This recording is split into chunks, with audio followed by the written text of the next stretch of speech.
ask you too a question as the representative males? The token males. When we talk about prejudice against certain groups of people, we often talk about how people appear. So if you're a black woman, then you look like a black woman, and therefore people make assumptions. And then within that, and this is just because I'm reading a horror story at the moment about a mixed race girl, and one of the arguments that was put to her was that because she could pass for white, she had not experienced the level of prejudice that her black friends experienced, even though she is a mixed descent. So, and I wonder about that from your perspective, because obviously when we talk about masculinity, there are lots of different ways of being. But as a man, you can present yourself as potentially belonging to one of these groups if you need to. You can pass for a macho man. So do you think that the fact that you have that, the fact that potentially most men are able to do that, reduces your desire to push back on it, not your personally desire, but like men's desire to push back on it, because they can kind of get by. It's not affecting you on a day-to-day basis, whereas like in the same way that being female has effects, or being black has effects, or being disabled has effects. Like when you're visibly those things.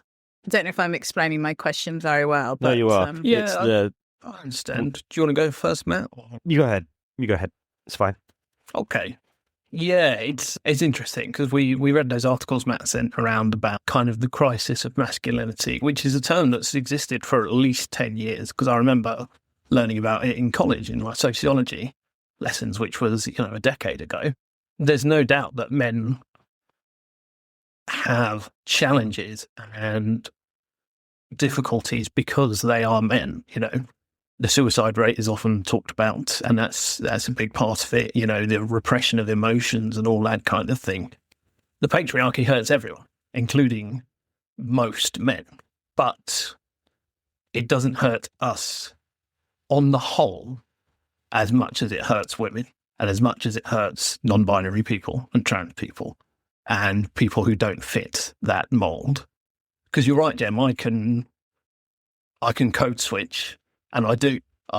It's something I've been thinking about a lot recently, what the authentic me looks like, because I have a family of two very different sides economically. I kind of straddle a family that was quite well off and a family that could only afford Ribena at Christmas as a treat. So I code switch between some of my friends who are more working class and who are more traditionally masculine, and my friends who are perhaps more middle class, more sort of in touch with things like gender theory and feminism and that kind of thing. And I can be, to a lesser or greater extent, Smart Tom doing his camera voice and talking about clever things. Or Tom doing his, you see the game last night? Yeah, I can just about pass as a lad. I've been in enough of those scenarios to figure out how to do it without getting, beaten up. And that's very easily. And the chances of me, it's getting harder as I go on. And navigating those spaces in that way, there's never a chance, even if I get seen through, someone's kind of maybe called me like a pencil neck or a nerd or something, I'm still going to be alive at the end of it. If someone who is passing for something that they are not, and what they are is a much more oppressed characteristic, then if they're found out, the consequences are so much higher. So yeah, the weight of the patriarchy does fall on men, but especially, men with other characteristics, like gay men, like working class men. But it would be dishonest, I think, to suggest that it doesn't hurt others more. Yeah. I think the crisis of masculinity is a problem, but it's a problem that's a part of a much bigger problem. It's such an interesting question, Jem. Yeah, it is just completely true that crisis of masculinity hurts everyone. The only people who are winning in the world overall and have been winning consistently are the wealthiest people. Who do you think? You think Jeff Bezos gives a shit what other, like, how masculine people think he is? He goes, I've got so many yachts. I couldn't care less about what anyone else thinks because I've the wealthiest man in history, and like Nigel Farage and Donald Trump, they wouldn't piss on you if you were on fire. They would piss on themselves and laugh at you as you burned, because you're a peasant to them. And that's the truth. It's not about gender. It's about wealth and resources and the ruling class and peasants. That's the truth of it. And the people who fit that archetype of masculinity better, and I think this is a lot more prevalent in like the school period. There are people who can, so like most men can. Passing is a great word. I think of it in terms of so many of these masculine traits are purely performative. That people who might fit them really well on the outside can absolutely not fit them internally. They can feel, and again, the thing that the patriarchy fosters in men is hatred of themselves for not fitting that stereotype. You're going, oh, you don't make enough money. Men make more money. Your wife makes more money than you. That's humiliating. Even though you might work a job that you love. That is, your wife might be a lawyer and you might be a hairdresser, or you're some kind of, you can't be a hairdresser. You're a barber if you're a man. And the external masculinity is completely incompatible with the human soul. The soul is what the soul is, and then the best thing you can be is like that. Well, this is my perspective anyway. The soul is your authentic self, and the closer you can have your external expression of yourself match that, that's like as yourself as you can be. And the performative masculinity teaches you to push that down and repress that and go that part of you is wrong. You're meant to be ticking these boxes. And so there are things that you can't help. Like Tom, you're 6'1", 6'2". Yeah, maybe even 5'11". I haven't been measured in a while. It depends how long my hair is at the time. Yeah. So basically, you're probably half a foot taller than me, and being tall is one of those masculine traits that I don't know how it's one of the biggest stereotypes, and it still is, that women only they have a height limit that overpowers even like it can still overpower anything else. And that's another part of, like, it's either convincing you to hate yourself for not having something, or hating someone else for like not accepting part of you. So you go, oh, it doesn't matter how short you are, and then you go, oh, I'm short and so women hate me. And you go, that's probably not true. And if someone won't date you because you're short, they're probably not worth dating. Probably not worth dating, anyway, yeah. because if they're going to judge you based on that, what else are they going to judge you based on? And it reminded me of, you were talking about, I can't remember what it might have been the last masculinity topic, talking about raw dogging flights.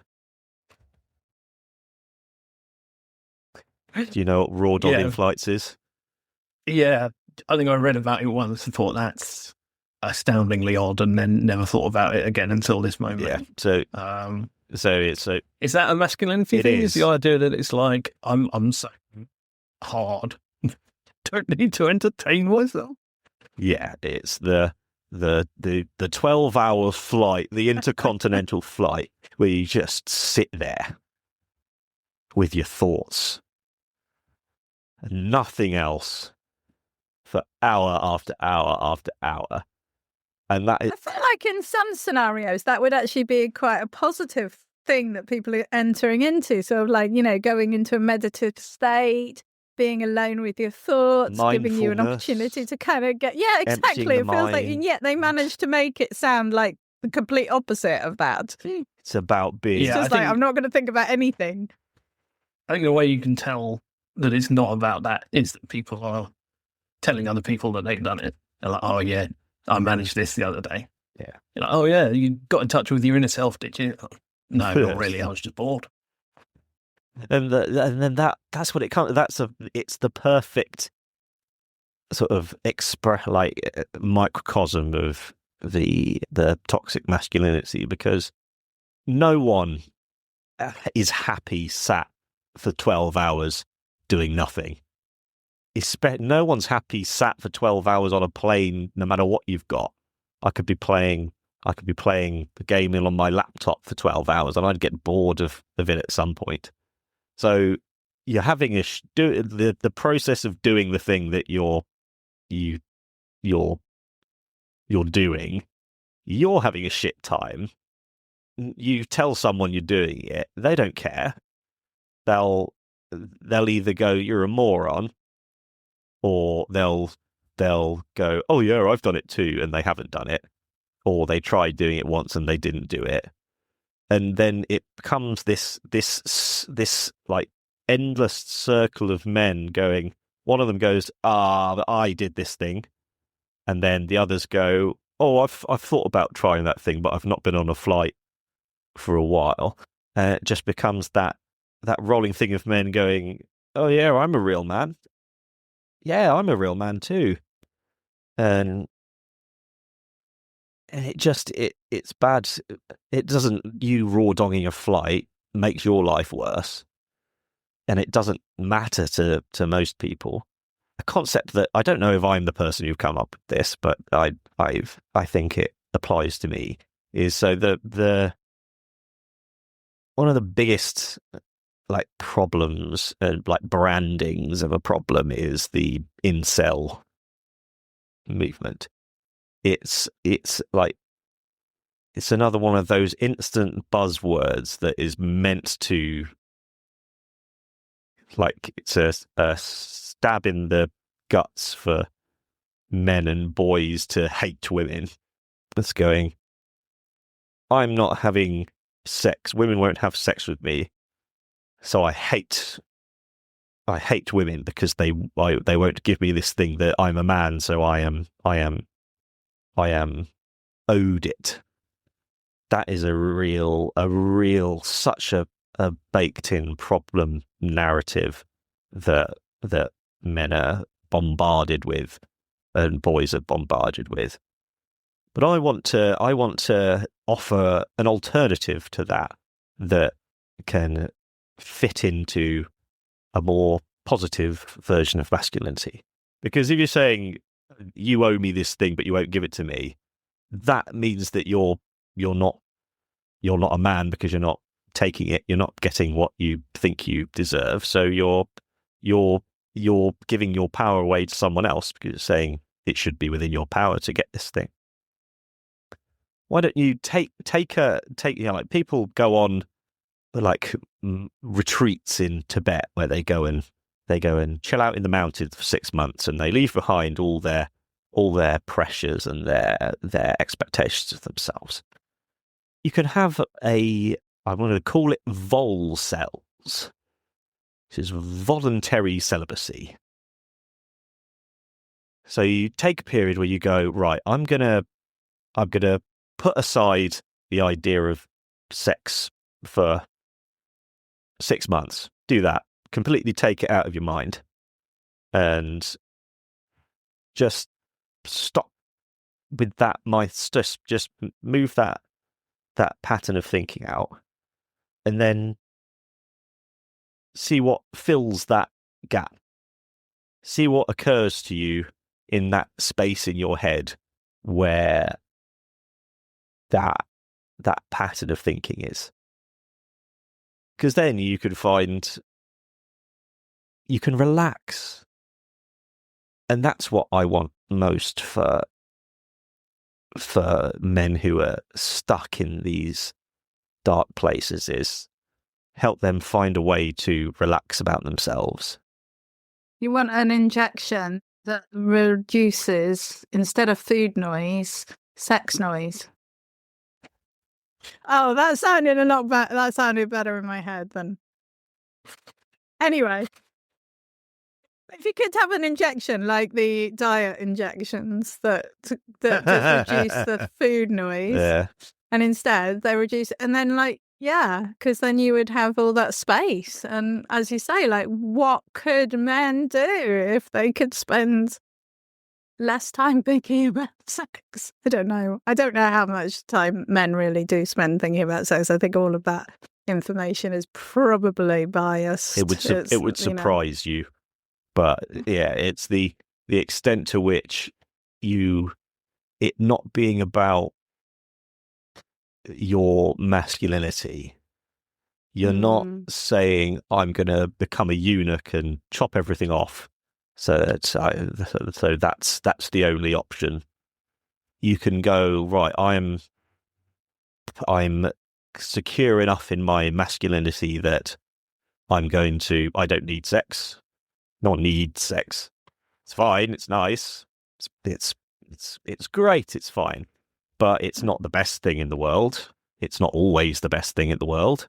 There are countless things that you might discover that you love doing that don't fit with what you're supposed to do. You're supposed to like football and cars when you can like computer games. You can like playing Animal Crossing. You can like playing cozy games. You might go with your mates, oh yeah, I'm a gamer, and you play Animal Crossing and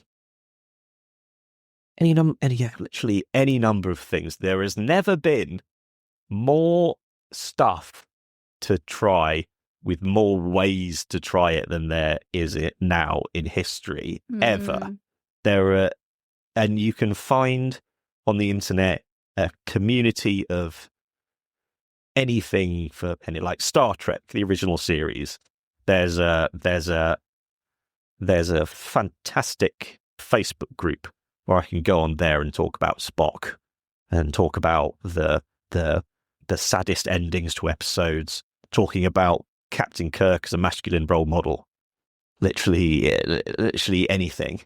And you just taking control of going, you can go back to it. If you go after 6 months and go, actually, I like being an incel, then you can do that. But just take a break from masculinity. Take a break. Well, I think you've hit the nail on the head towards the end there, Matt, in that I don't think anyone likes being an incel. I don't think anyone's waking up and thinking, I'm so glad I hate women. I think it's weaponized loneliness. It's people exploiting people who are lonely. And I think the solution might be simpler than a kind of Tibetan retreat. I mean, actually, in macro terms, for all of society, solving loneliness is hard. But on an individual basis, the solution is for this person who, for one reason or another, has become isolated, become lonely because they don't fit the mold. They need to interact with people, interact with women, yes, but interact with just anyone.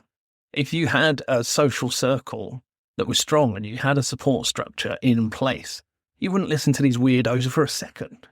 You wouldn't be like, oh, yeah, you're totally right. There's a sort of feminist conspiracy to stop me from having sex. That sounds likely. You wouldn't give it the time of day. It's because people desperately need each other. And when they don't have that, it's easy to exploit because they're hurting and they're sad. They're depressed. They're easy prey. And I don't want to victimize them too much because they have to take some responsibility for this ideology that they've taken on. But it's an ideology that wouldn't get a foothold if other societal problems didn't exist and people didn't desperately need contact. And so communities build up to give them that contact based around exploiting them and selling them. I remember hearing at university someone talking about a pickup artist was selling DVDs to help you out. It was like $50. You having a laugh? They're not even hiding the exploitation. You could spend $50 going on a date. You could spend $50 going to a speed dating thing. Just anything other than these grifters. Absolutely. I think that's the thing. It's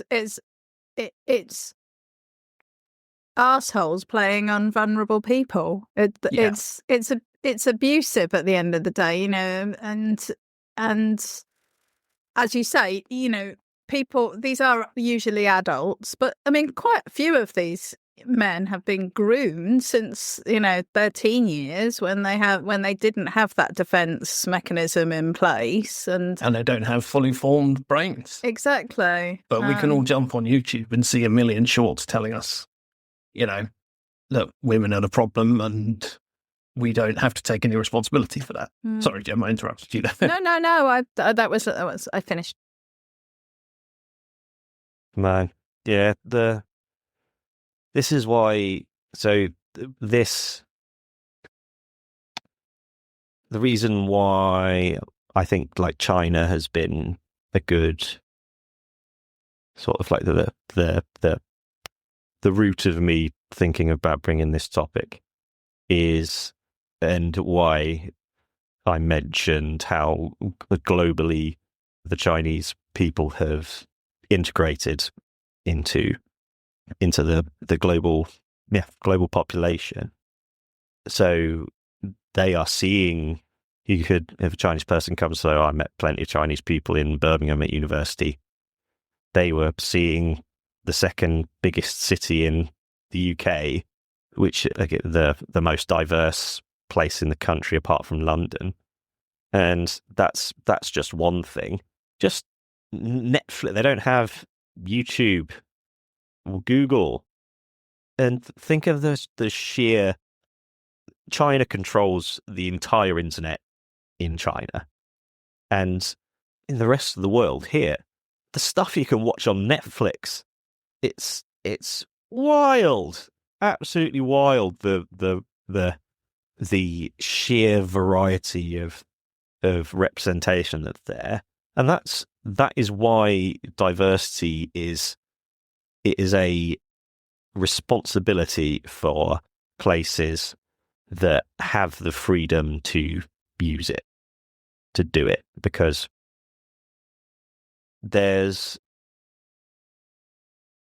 I've been watching the Gladiators series recently. It's so good, and the representation among the gladiators, and it not rather than, so with men it's mostly about race. That's the box that is simplest to tick for men, but for the women it's the body type, the different like physical appearance and attributes that these women have is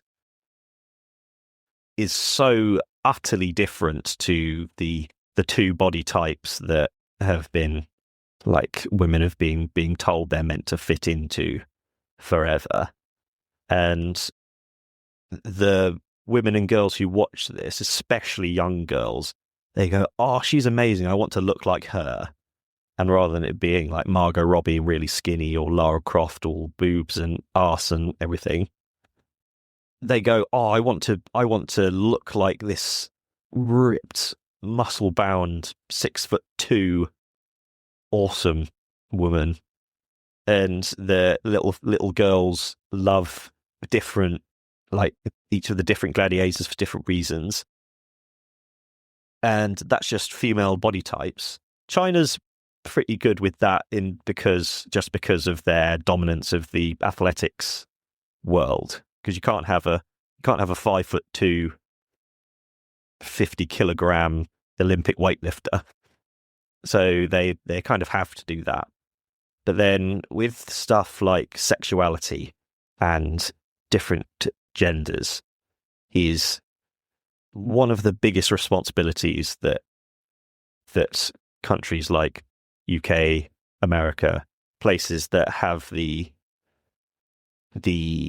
space to populate it with the greatest diversity as we can, so that whenever someone from another country interacts with ours, it is impossible not to see the diversity of life that is possible. So if you are raised in a place where it's not, oh, you can't be gay or it's illegal to be gay, and then you come to the UK for university and you watch Gladiators and you see these women of different types, some lesbians, you see, fortunately, LGBT people their representation has been growing and growing in media, which is wonderful. And then you go onto YouTube and you go onto Netflix, and there is just the entire universe of each of these denominations of society. And the trying to cram us back into these two molds of one particular man or one particular woman is it's the equivalent of you visualizing crushing every single one of those people that you can see represented, taking them as they are now and crushing them back into that mold. And that is where society has been for most of history. It's not that men have always been like simpler or aggressive or any number of these traditional masculine traits. Is because they were crushed into that box, and all that other stuff about themselves was just held down. And that's the biggest tragedy of toxic masculinity, because it's not just you going, oh, I'm this is how I'm meant to be. I'm going back. This is the common sense, the inevitable me. It's the real you is compressed, and it's still there, but it doesn't have any space. And that is, yeah, just, it's a very sorry state of affairs. It is, but Pandora's box is open. We all know now. Yeah. And as long as we don't forget that all these possibilities exist, then that box is going to be very hard to close. Yeah, I think hopefully there's a positive version of Pandora's box that yes, I can't think of I suppose giving fire to the people, stealing the fire from the gods, giving it to the people is a bit closer. Yeah, and maybe the Pandora's box in the God of War games, because it was hope. The thing inside the box was hope, because they took that away from, that was the power that the gods had. I mean, I think because I was thinking about, like, how does all this link into gaming, and I think one of the things that gives me hope is that if you game, then I think that games are sort of proving that these systems are not inevitable. The sort of whole nature of games, of the sort of just gaming in general, not specific games, is that, like that the rules shape the behavior. All of the stuff that we've talked about today is something that we can see how it's laid out in the games that we play. And we also know that, like, when you have like a dominant strategy, that usually ends up with like an unbalanced game. We know as gamers that that's not how a good game plays out, and the same with like, if you just have like, I don't know, one build is like the only way you can go is one particular character build. Yeah, that's a great point. We know that that doesn't work either, or that doesn't make a good game. And also games with just that's like the single ending, you don't have any replayability in those kind of games. We're looking for more from our games, like Baldur's Gate 3, one of the most popular games of all time, had like hundreds of different endings. I can't remember how many, but it was like ridiculous amount of potential endings, because everything that the individual players chose to do had a different impact on the way that the story plays out. So, bringing us back to like what we were talking about, this idea that there's a one way to be, one, whether it's one China, one man, one capitalism, well, there is only one capitalism, but one finance system, this idea that that's true is so undermined just within the games industry, within the way that a good game doesn't work if it follows the rules that we're being asked to believe in for this fiction, really. Yeah, because games require input from the user.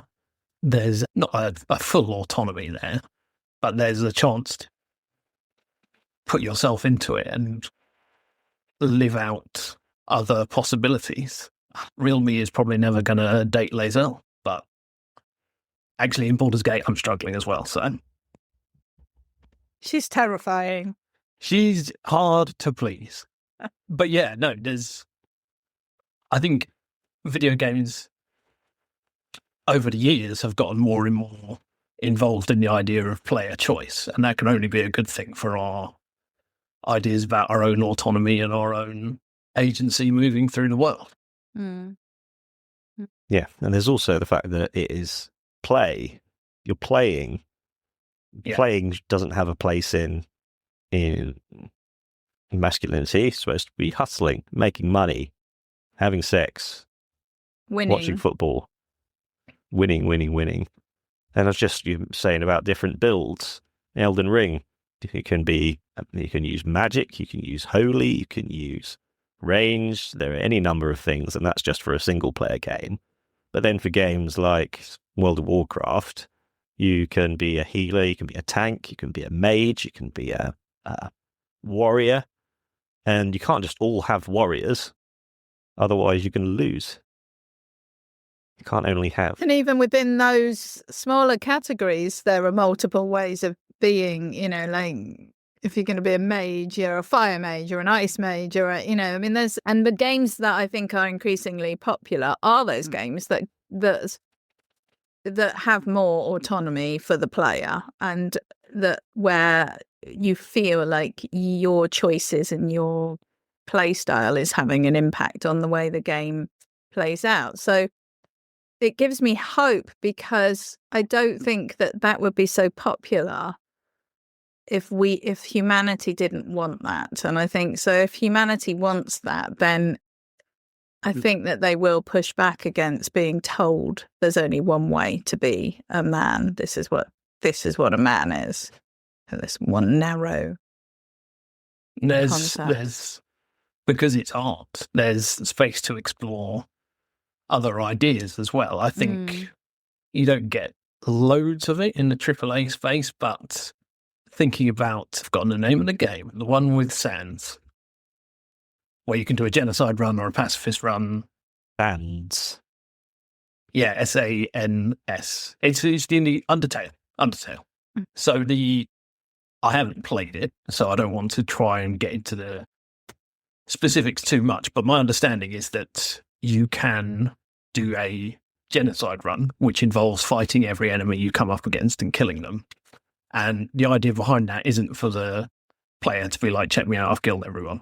But rather, you come up against a boss at the end who's like, you know that was a choice, right? You didn't have to kill everyone.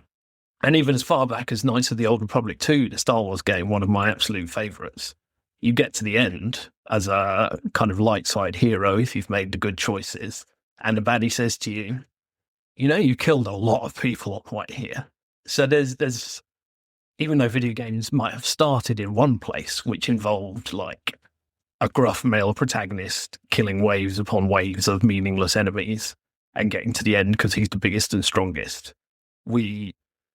because gaming is art and there are these indie spaces and these new ideas, there's space to explore those non-traditional ideas that maybe being the biggest and baddest and good at killing people isn't the be-all and end-all. Having said that, I think a lot of AAA gaming, and I'm not going to lie, a lot of AAA gaming I love does just involve being the strongest and killing a bunch of people. But there's room in there for problematizing those ideas and for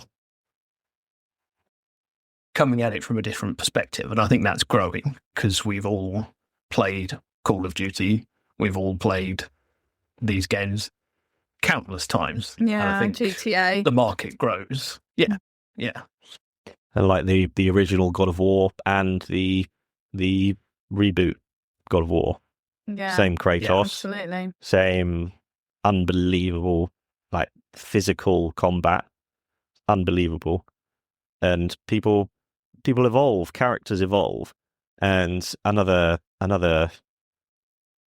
kind of representation that games like Baldur's Gate give, which I think is in the same sort of vein as my Volcel movement, is a safe place to imagine different ways of being, different ways of interacting with the world. And games where you can choose your own appearance are very good. Games where you can play across genders. As well, so many, just playing as a different gender and seeing things through a different pair of eyes, choosing ways. So my chosen play style for things is talking my way out of things. I love that. I like talking my way out of things, and I like stealthily incapacitating everyone along the way without them noticing. I've been playing the Dishonored games, and my instinct is to, rather than kill everyone, which is messy, I like to no one to see me and no one to, and just go and hide in a bush somewhere. And that is, gaming is a safe place where you can play Baldur's Gate on your own and play as a woman. You can play as a gay person, lesbian person, and you're safe in that world because everyone's pansexual in it, which is great. It'd be great if everyone in the world felt safe enough to experiment. I saw a very funny article recently about, I think it was called "Picking Up Mums on the School Run." And it's about middle-aged mothers who have just been divorced, having lesbian relationships with other mums in the school queue. And the tagline was, "Fed up with men, middle-aged women experimenting with lesbianism." I feel like I missed out now. Yeah. Just think, Damn Daniel. damn him. Yes, he could have waited a bit longer.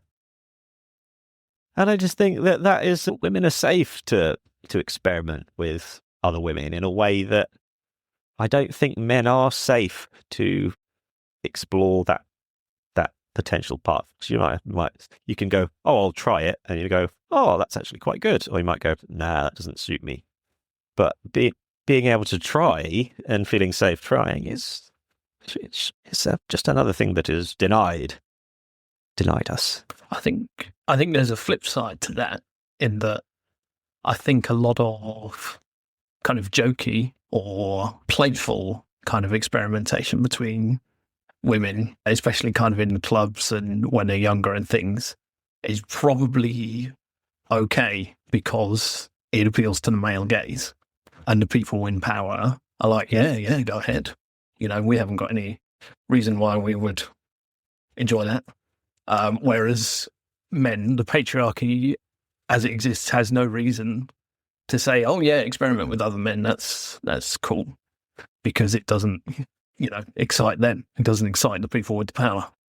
And it's one of those things that is taught as the most humiliating anti-masculine thing is to be had sex with by another man. That's another area where it is using the idea of women as you compare bad things to women, and the worst thing that you can do as a man is be effeminate and sissy and like a woman. Yeah, being a man is not being a woman. That's basically what it is. Like a man, everything about being male is about not being anything that's associated with being female. And that's because the female is negative. You don't want to cry, you don't want to have feelings, you don't want to care about your children, all of those things. It's just, it's so problematic. It's problematic. It's horrible. Yeah. But fortunately, it means that we can come and talk about it in a way that I rarely hear people talk about it like we have today, for the extent of time, from this specific angle that we are. This is a safe space for us to explore and have fun while we're doing it as well, which is wonderful. And if it's negative, then we can commiserate, and if it's silly, then we can laugh about it together. Right, that is a mammoth session. Thank you both so much. That was a fascinating topic, and yeah, we'll bring it to a close there. I hope you enjoyed it, everyone, and we'll see you next time. Thanks, Matt. Bye. Thanks very much. We hope you enjoyed that episode of Gaming the System. If you want to support us, you can donate to us through our PayPal by sending it to wearegamingthesystem@gmail.com if you want to send us a one-off donation. If you want to donate to us monthly, you can subscribe to our Patreon at patreon.com/gamingthesystem. Until next time, bye-bye.